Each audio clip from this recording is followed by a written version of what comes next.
Papoose is finished. Not slipping. Not slipping a little. Not going through a rough patch. Finished. Cooked. Deep fried in front of the entire internet. And by the time you finish watching this video, you are going to understand exactly why the entire city of Atlanta just clowned the man off his own girlfriend stage, why the footage circulating right now is somehow worse than anything Remy Ma ever hinted about on Love and Hip Hop, why every single hip hop podcast is going to open Monday morning with the same 3 clips on repeat, and why the internet has already declared Papoose the single most embarrassing +1 in modern boxing history. And before we roll another inch into this, I hope every single one of you is doing amazing because we have got a lot of Meltdown crew energy to sort through today, and honestly, happy Friday, we are eating good on this one. This one is going to sting. This one is going to leave a mark. This one is going to be replayed in slow motion by every single blog, every single reaction channel, and every single messy comment section for the rest of the summer. And this is maybe the most jaw-dropping piece of tape I have ever pulled apart on this channel, so pay attention, because we are going frame by frame. You already know how it works. Before we dig into it, smash the like button, and I mean really hammer that thing, because we are standing shoulder to shoulder today and sending a very loud, very clear message to a certain little cluster of Papoose defenders who think they are slick out here. And I am not going to say another word about them yet, because trust me, we will circle back, and when we circle back you will not want to be the one who missed the setup. But while you are at it, do me a favor and subscribe to the channel if you have not already, because we are cooking every single day of the week and you do not want to be the person who missed the biggest hip-hop adjacent implosion of the summer. Now, that is enough sunshine for the moment. Here is where the sky gets dark, because the real story, the story that ties every single loose thread together, is not really about Claressa Shields. It is about the man standing next to her. The man who was allegedly the co-architect of this entire Atlanta rollout. The man who could not even keep his hands off his own phone long enough to look like he wanted to be in the room. Ladies and gentlemen, welcome to the fall of Papoose, or as the internet has now permanently rebranded him, Abraham Lincoln Papoose. Yes. That is what we are calling him. Because the beard situation on this man's face at the meet and greet looked less like a rap veteran and more like a Civil War reenactor who wandered into the wrong arena. And here is the thing, I am trying to be respectful about this, I really am, I am trying to keep my composure and stay locked in on the tape. But honestly, I do not care. Because when the footage of Papoose zoning out on his phone in the middle of his own woman's meet and greet started going viral, every last shred of the good guy public image he has spent years building went straight into the shredder. So we are just going to do it. We are just going to walk through every second of the tape, every leaked receipt, every whisper about Drake being in the building, every subliminal Remy Ma has thrown from 3 states away, and we are going to talk about why this Atlanta situation is the single most humiliating boxing weekend since Jake Paul weighed himself in a swimsuit. Let me back up for a second, because some of you clicked on this video without any context. Here is the setup. Claressa Shields, the greatest women's boxer of this generation, had her big Atlanta pre-fight meet and greet in the run-up to her upcoming bout. This is the fight she personally chose Atlanta for. Not Detroit. Not Flint. Atlanta. She looked in her man's face and told him plain as day, I am fighting in the A, that is where we are going, and if you have a problem with it you can take that up with the calendar. Papoose was outvoted before the vote even started. And you can hear it in his own words. He was on camera trying to relive Detroit like it was a highlight tape, talking about how the last fight sold out, how amazing it was, how he did not want to leave. He was doing the whole nostalgia pitch. And Claressa Shields shut him down the way you shut down a group chat at 3 in the morning. She said, I told you, I am fighting in the A, move on. That is not me editorializing. That is the quote. That is on tape. That is in his own voice on his own camera during his own promotional cycle. That is fair. Emergencies happen. If somebody in your family is in the hospital you pick up the phone regardless of where you are standing. But then the second clip dropped. The one where you can see him initiate the call. He was not receiving anything. He dialed. He made the call. He picked his own moment to check out of his girlfriend's event and hit somebody up on speaker like he was in a barbershop parking lot. That is not an emergency. That is a man who did not want to be there. That is a man who wanted the whole night to end before it began. That is a man who was standing inside a room he did not choose, in a city he did not pick, for an event he did not want, and he had the nerve to broadcast that discomfort on speakerphone in front of every single fan who bought a ticket to see his girlfriend. And every single body language expert on the internet has now weighed in on the footage. His shoulders were rolled forward. His eyes were locked on the screen. His feet were pointed toward the exit. This was not a man supporting his queen. This was a hostage waiting for the exchange. This was a man who was mentally already in the parking garage. This was a man who was calculating how many minutes he had left before he could reasonably slip out a side door and be halfway back to Detroit before the last fan finished their photo. Now let me ask you something. And I want you to really sit with this. If you threw a company party, an event your company was paying for, and you were the boss, would you spend the entire party staring at your phone while your employees mingled around you? No. You would not. Because that would signal to every single person in the building that you did not want to be there. And that is exactly what Papoose signaled to every single person who bought a ticket to see Claressa Shields in Atlanta. And here is where the whole picture snaps into focus. Because Papoose was not just distracted at the meet and greet. He was distracted because he was terrified. Terrified of who was reportedly in that building. Terrified of who might walk up on him. And terrified of what would happen if that person actually did. I am talking, of course, about the ongoing whisper that Nasty Drake was floating in and out of Atlanta that same weekend. And listen, I want to be careful with this because we do not have a photograph placing Drake in the actual meet and greet space. What we do have is a whisper campaign so loud that Papoose's phone battery is a suspect in the case. If you have been paying attention to the Papoose publicity machine, you know Drake has been on Papoose's neck in the most surgical way possible. Drake said, in so many words, that Papoose is not a real man. Drake floated the idea that Claressa Shields only gets the real man feeling when she is around Drake. Drake looked at Papoose's entire marriage timeline, his entire relationship rollout, and dismissed it in a single verbal jab. That is who Papoose was reportedly one hallway away from at his own girlfriend's meet and greet. So of course he was on the phone. Of course he was not making eye contact. Of course he looked like a man doing math in his head. That was not a boyfriend supporting his fighter. That was a man calculating his exit routes. That was a man who had opened the map in his head and started tracing every possible path to the parking lot. That was a man who was less concerned with Claressa Shields' promotional cycle and more concerned with whether the person one hallway over was about to walk through the door with a camera crew of his own. Now let me feed you a theory. I am not saying this happened. I am saying the timeline lines up in a way that would make a courtroom sketch artist reach for a new pencil. What if Papoose was not calling family? What if he was calling reinforcements? What if the phone in his hand was not a distraction, but a lifeline? Picture the sequence. Papoose walks in. He clocks the room. Somebody whispers in his ear that Drake was seen in the parking garage. His heart rate spikes. His pupils dilate.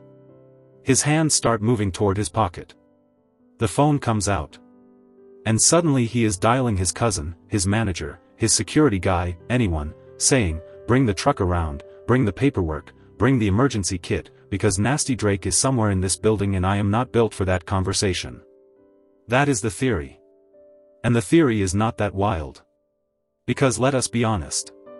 If you were Papoose, and you knew Drake had already publicly questioned your manhood, and you knew Drake was reportedly floating through the same city that same weekend, would you be looking your girlfriend in the eyes and smiling for the meet and greet cameras?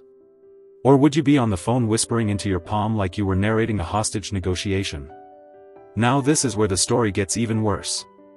Because if you rewind to Papoose's own words, this man told the world that he did not want the fight to be in Atlanta in the first place. He told the world that he tried to steer Claressa Shields toward Detroit. He told the world that he leaned toward home field advantage. And when he said home field advantage, he meant something very specific. He meant, I do not know who is looking for me down there in Atlanta. He meant, I do not know which face in the crowd is a process server holding divorce papers. He meant, I do not know which security guard is actually a private investigator in a rented uniform. Because let us not pretend. Papoose is still legally married to Remy Ma.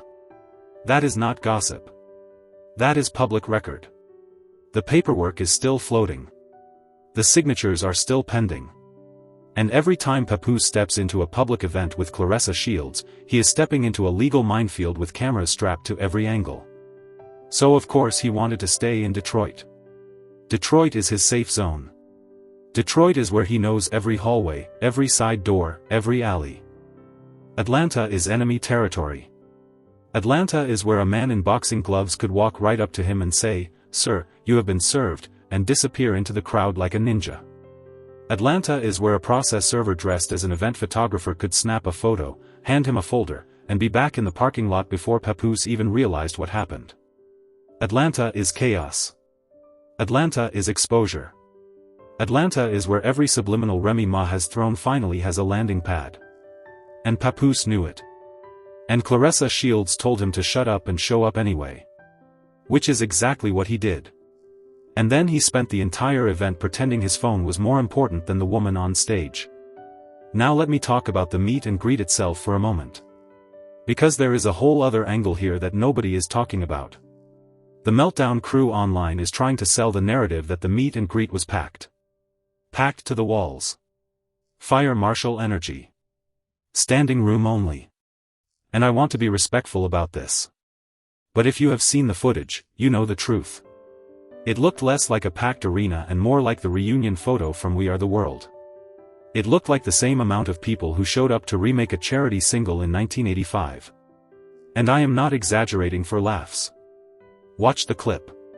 Count the heads. Look at the spacing between the fans. Look at the sight lines. There was room to do cartwheels between the folding chairs. And here is the thing, that is not an insult to Claressa Shields. Claressa Shields is a superstar. Claressa Shields draws real crowds when the marketing is right and the venue is chosen with intention.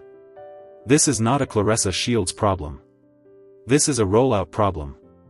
This is a Papoose publicity machine problem. Because when you let a rapper who has spent years hyping his marriage to a completely different woman run point on the promotional strategy for your fight campaign, you get exactly what Atlanta got. You get half-empty venues. You get bored influencers. You get one podcast host in the corner recording B-roll of himself. You get me at my desk right now, on Friday, talking about how the greatest women's boxer of her generation deserves better than a boyfriend who cannot put his phone down for 90 minutes. Let me pull up another receipt for you, because I want you to see just how visible Papoose's discomfort was. There is a clip going around of the meet and greet where you can see him standing next to Claressa Shields and you can watch, in real time, his entire body language shift the second a certain someone walks past the frame. I am not going to say the name yet, because I want to build the drama, but you know exactly who I am talking about. This person walks past. Papoose sees him. Papoose freezes. Papoose then does the single most incriminating thing a man in his position could do. He reaches for the phone. He starts dialing. And the audio, if you listen carefully, sounds like he is asking somebody to bring something from the car. Now what could that something be? I do not know. I am not going to speculate. I am just going to say that when a grown man in a nostalgic beard starts asking a family member to bring something from the car in the middle of a public event, you can draw whatever conclusion you would like. Personally, I think he was ordering food. That is my official position. He was hungry. He wanted a plate. He wanted lemon pepper wet with an extra side of ranch. That is what I am going with. Because if I say anything else, I am going to end up on somebody's timeline being accused of speculation, and I do not have time for that today. So the official record shows that Papoose was on the phone with a nearby restaurant placing a takeout order in the middle of his girlfriend's meet and greet. That is my story and I am sticking to it. Now let me pivot to the reason the internet cannot let this go. And it is not really about the phone. It is not really about the beard. It is not really about the meet and greet.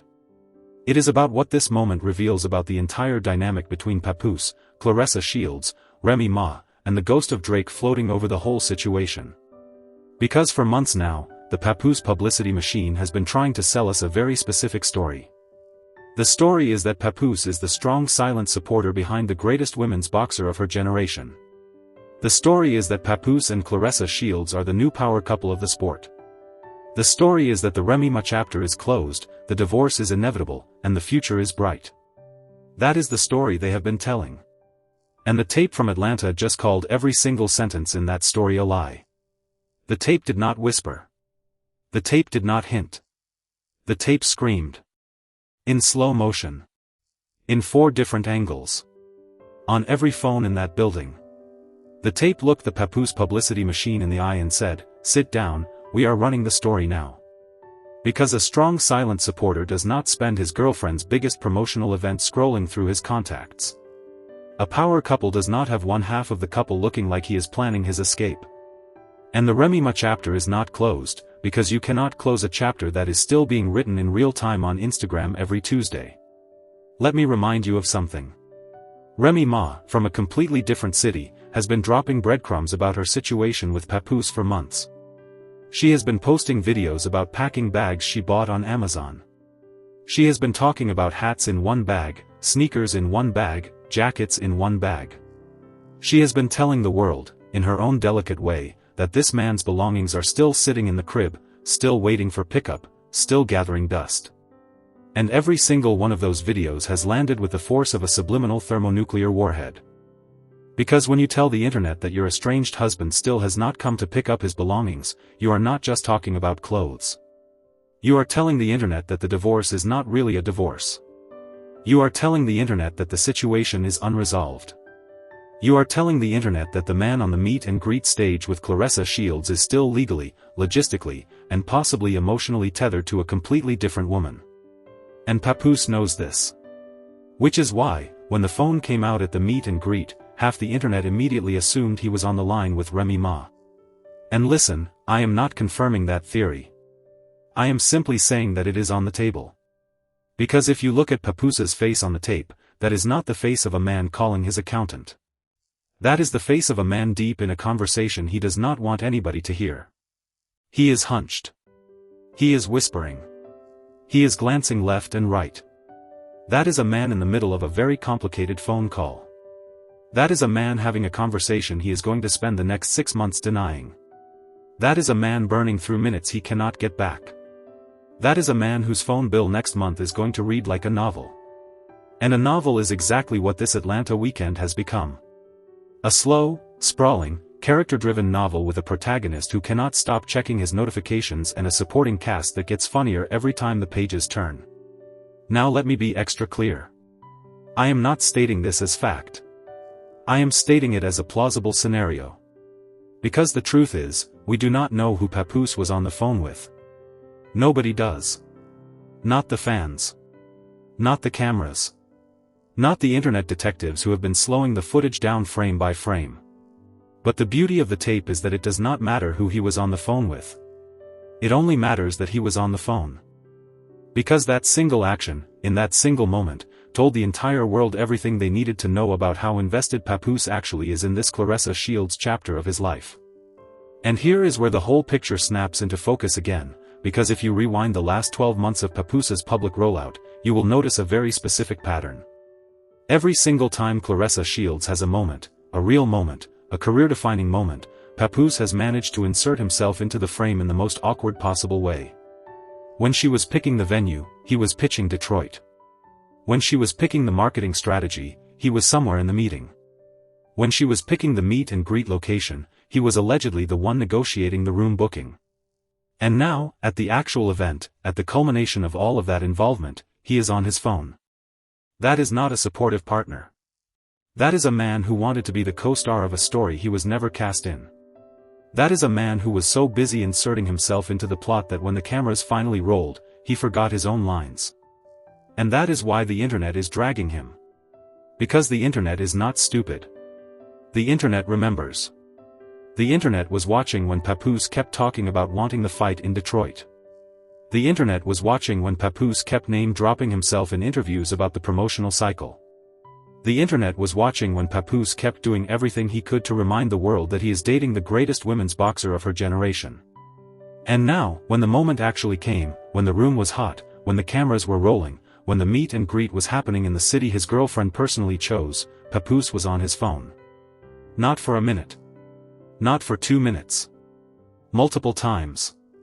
On different clips. From different angles. It is a pattern. It is a signature. It is a fingerprint. And it is not the fingerprint of a proud partner. It is the fingerprint of a man who does not want to be there. It is the fingerprint of a man whose contract with his own girlfriend is somehow more grudging than his contract with his estranged wife. It is the fingerprint of a man who has confused himself with the main event when he is barely on the undercard. Let me pivot back to Drake for 1 second, because I want to make sure everybody understands the full weight of what was hanging in the Atlanta air that weekend. Nasty Drake is not just some rapper who threw a stray shot at Papoose one time. Nasty Drake is the most persistent, most surgical, most public antagonist Papoose has ever had. Nasty Drake has publicly questioned Papoose's manhood. Nasty Drake has publicly questioned Papoose's relationship. Nasty Drake has publicly floated the idea that Claressa Shields does not actually feel the real thing when she is with Papoose. And Nasty Drake, whether he was in that building or not, was the invisible third guest at every table at that meet and greet. So when Papoose reached for the phone, it was not just a phone. It was a shield. It was a distraction. It was a way to keep his hands busy while his brain was 3 cities away. And here is the thing that really seals it. If Papoose had been confident, if Papoose had been secure, if Papoose had really believed that his relationship with Claressa Shields was the unshakable love story his publicity machine has been selling us, he would not have needed the phone at all. He would have stood at his queen's side, held her waist, smiled at the fans, taken the pictures, made the jokes, and left the building without ever glancing at his screen. That is what a secure man does. That is what a proud partner does. That is what a real supporter does. Instead, Papoose acted like a middle manager waiting for his boss to end the retreat so he could clock out. And that is why the internet is not letting this go. Because the tape did not just embarrass Papoose. The tape confirmed something the internet has suspected for months. The tape confirmed that the Papoose publicity machine has been running on fumes. The tape confirmed that the story they have been selling us does not match the footage we are actually watching. The tape confirmed that the man who has spent months trying to convince the world that he is Claressa Shields' emotional anchor cannot even anchor his own attention span for the length of a meet and greet. Now let me put the final piece on the board. Because there is one more layer here that I have not talked about yet, and it is maybe the most damning of all. When Papoose finally did put the phone down, he did not step to his queen. He did not walk over and touch her back. He did not lean in for a photo.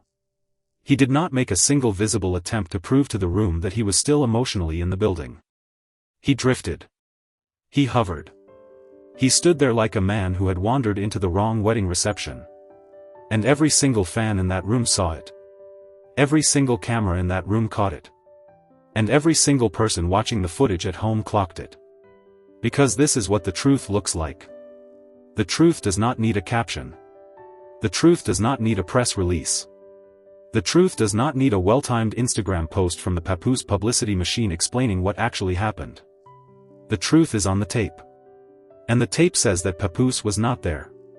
Not really. His body was there. His beard was there.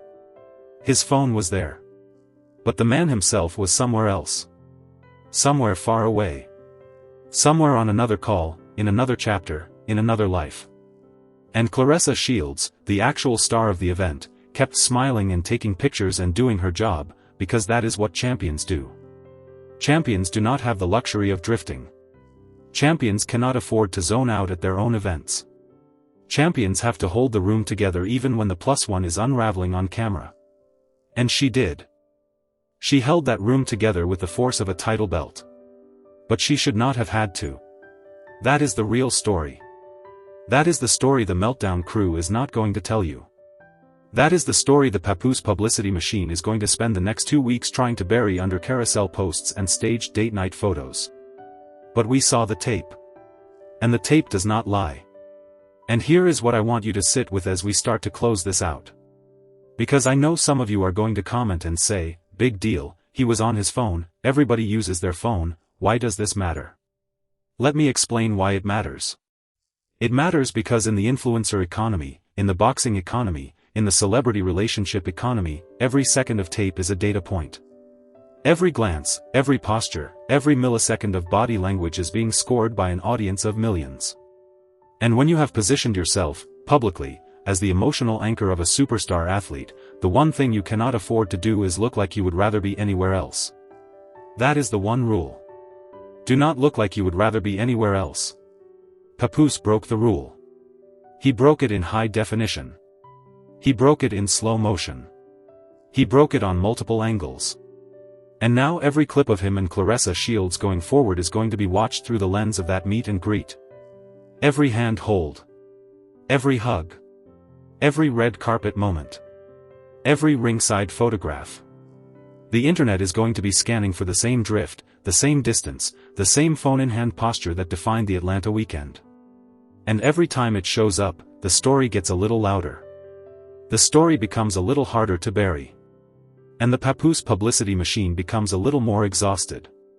So here is my honest advice to Papoose, and I say this as somebody who has been documenting hip-hop adjacent relationship implosions for a very long time. Put the phone down. Stand next to your queen. Look her in the eye when the cameras roll. Smile like you mean it. Because you cannot outrun the tape. The tape will find you. The tape has already found you. And the longer you pretend the tape does not exist, the harder the fall is going to be when the internet finally decides you are the villain of this chapter. Because right now, the internet has not fully decided yet. Right now, there is still time. Right now, Claressa Shields still has enough goodwill to carry the story for both of you. But that goodwill is a bank account. Every time you drift, every time you check out, every time you reach for the phone at the wrong moment, you are making a withdrawal. And eventually the account runs dry. And when it runs dry, the internet turns. And when the internet turns, the Papoose publicity machine cannot save you. Not with staged carousel posts. Not with well-timed interviews. Not with a fresh beard trim. The tape wins. The tape always wins. And the tape from Atlanta is only the first tape. There will be more. There always are. There is always another camera. There is always another fan with a phone.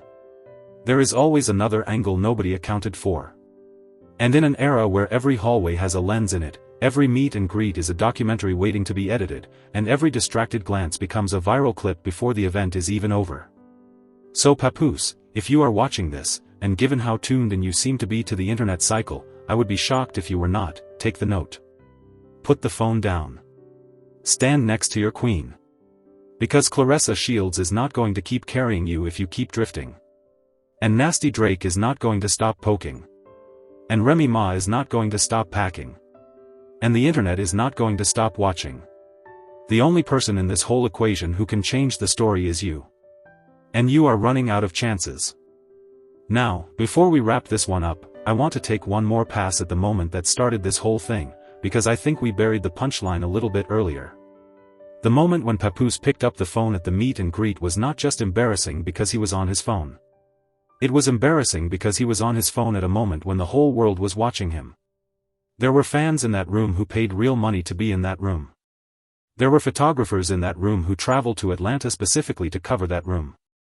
There were journalists in that room who were writing pieces about Claressa Shields' Atlanta era. And Papoose looked at all of that and said, actually, I have got a call to make. That is not just bad boyfriending. That is bad branding. That is bad instincts. That is bad optics. That is the kind of moment that people with a communications team should have been coached out of years ago. And the fact that no one on Papoose's team pulled him aside, no one on his team took the phone out of his hand, no one on his team said, my brother, this is not the moment, tells you everything you need to know about how thinly stretched the Papoose publicity machine really is. There is nobody driving the ship. Nobody. And when nobody is driving the ship hits the iceberg. And the iceberg, in this case, is Atlanta. Atlanta is the iceberg. And Papoose just cracked the hull on national television. And the water is rushing in faster than his publicity team can bail it out. And the passengers on this ship are already reaching for the lifeboats. And the lifeboats, in this case, are the podcast circuits, the daytime interviews, the carousel apology posts, and every other rehearsed public relations maneuver that will not work because the tape has already gone viral. Which is why, honestly, I feel a little bit for Claressa Shields in all of this. Because Claressa Shields did nothing wrong here. Claressa Shields picked her city. Claressa Shields showed up early. Claressa Shields smiled at every fan who paid to meet her. Claressa Shields held the room together while her boyfriend was checking his notifications. Claressa Shields did the entire job of two people, on her own, in her own promotional cycle, in her own hometown of choice. And the reward for all of that professionalism is that the internet is now analyzing her boyfriend's posture in slow motion and asking whether the greatest women's boxer of this generation deserves better. Which she does. Full stop. Claressa Shields deserves a partner who understands that when the cameras roll on her, they roll on him too, and that his job in that frame is to make her look good, not to make himself look busy. That is the deal. That is the whole deal. That is the only deal. And Papoose broke the deal. Which brings me to my final point, and then I promise I will let you go. Because there is one image from this whole meet and greet that is going to stick with me. It is not the image of Papoose on the phone. It is not the image of Claressa Shields smiling through it. It is the image of that half-empty room in Atlanta, with all its folding chairs and open space, hosting what was supposed to be the biggest promotional moment of the year for the greatest women's boxer of her generation. That image says everything. That image is the thesis statement of this entire situation. Because Atlanta is Wakanda for a certain kind of black excellence. Atlanta is where careers get made. Atlanta is where movements are born. And Atlanta is where the wrong rollout, the wrong +1, the wrong energy can bury even the greatest athlete in the game under a pile of half-filled folding chairs. Claressa Shields did not deserve half-filled folding chairs. Claressa Shields deserved a packed house. Claressa Shields deserved a partner who was standing next to her with his phone in his pocket and his eyes on the room. And instead, she got the Papoose publicity machine. Which is somehow the worst kind of partnership. Because the Papoose publicity machine is loud enough to demand credit when things go right, and quiet enough to disappear when things go wrong. And things, right now, are going very wrong. So the moral of this story, if there is one, is simple. If you are going to co-sign the biggest promotional weekend of a superstar athlete's calendar year, actually show up. Actually be present. Actually leave the phone in the car. Because the internet is watching. The camera is rolling. The tape is being cut into slow-motion clips as we speak. And the tape, my friends, will always tell the truth long after the press release has been forgotten. Now let me know what you think in the comments. Do you think Papoose was on the phone with Remy Ma? Do you think he was calling for backup because Nasty Drake was in the building? Do you think he was just ordering food and the internet is overreacting? Drop your theory below because I read every single one, and this one is going to be a fun comment section to sit inside. And if you made it to the end of this video, first of all, you are amazing, and second of all, you already know what to do. Hit the like button, subscribe to the channel if you have not already, and check out the video I have got popping up on your screen right now, because we are covering another situation that is going to blow your mind. See you on the next one. The curtain just fell. And the tape is only getting louder. And the tape, if you have been paying attention this whole video, is only the beginning of a much longer story that Atlanta just kicked into a higher gear. So keep your notifications on, because the next chapter is already writing itself, and you do not want to be the last one to hear about it.